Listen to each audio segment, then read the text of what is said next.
What the audience might not know is that the stars have to master the physical game, the mental game, and the emotional game. How much of it is physical for Michael Phelps, and how much is it mental?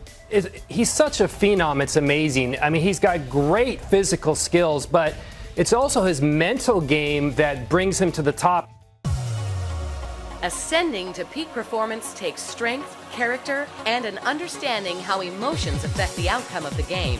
We're about to go full throttle and supercharge your performance. Get ready to thrive from the inside. So level 1 question.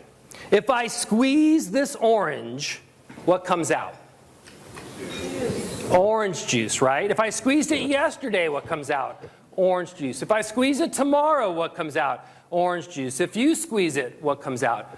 Orange juice. Level 2 question. Why? Why does orange juice come out? Because that is what is inside. Right? Level 3 question. Level 3 question. What have you put inside? If you've put in fear and negativity and doubt, that is what comes out when you get squeezed. Because we all get squeezed in life. That is the human condition. We all get squeezed. But if you put in joy and love and compassion, then when you get squeezed, that's what comes out. And the most successful people, the people who are emotionally tough, they have put in the right juice of life. I'm not just going to give you 3 points and leave today. I'm going to show you what I do with elite athletes, what I do with business people. I'm going to show you how to apply this knowledge so that you can be great when it really counts. When I get you to find your prime emotional state, and I get you into your prime emotional state, you will be a superstar. What that experience and these experiences taught me is this: your soul cries out for meaning and purpose. You must live in purpose. And if you do not, your physiology will find you out.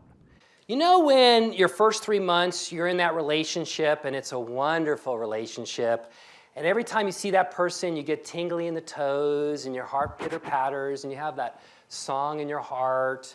And when that person asks you to take them to the airport at 4:30, you say, "Sure, honey, of course. I don't want you to go there all alone, and I want to kiss you goodbye." Let's fast forward that 10 years. Now you're married to that person, and that person asks you to take them to the airport at 4:30, and what do you say? You say, "Are you kidding? I'm sleeping at 4:30. You take a taxi. You'll be fine. Don't worry about it." You know what I'm talking about. Think about this, though.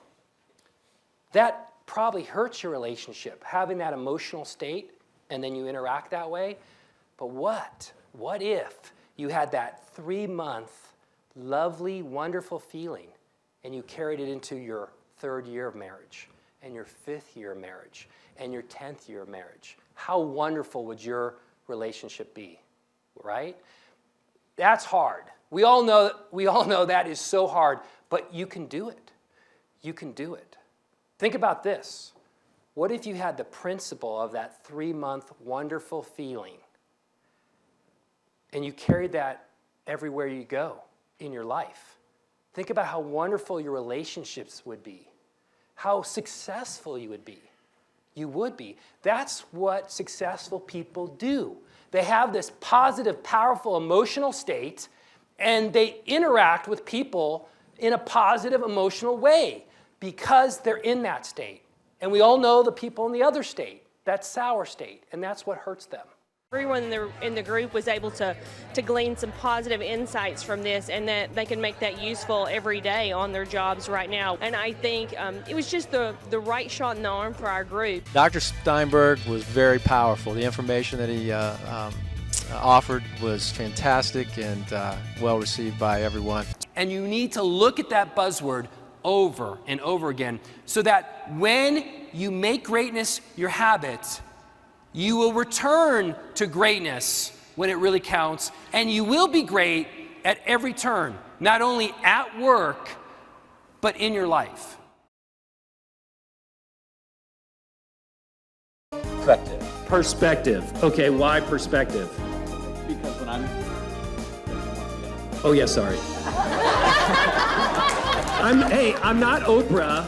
I thought it was really inspiring. I think we all face challenges every day, and it's really helpful to have that buzzword that we can think about when we need to motivate ourselves.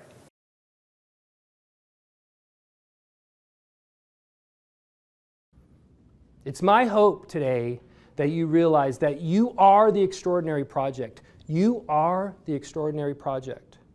And that tragedy awakens you to this process. It's as if tragedy shakes you and says, wake up, get out of your rut, find your true self. And that's why tragedy is such a gift. It's a gift to us because it forces us to find our purpose.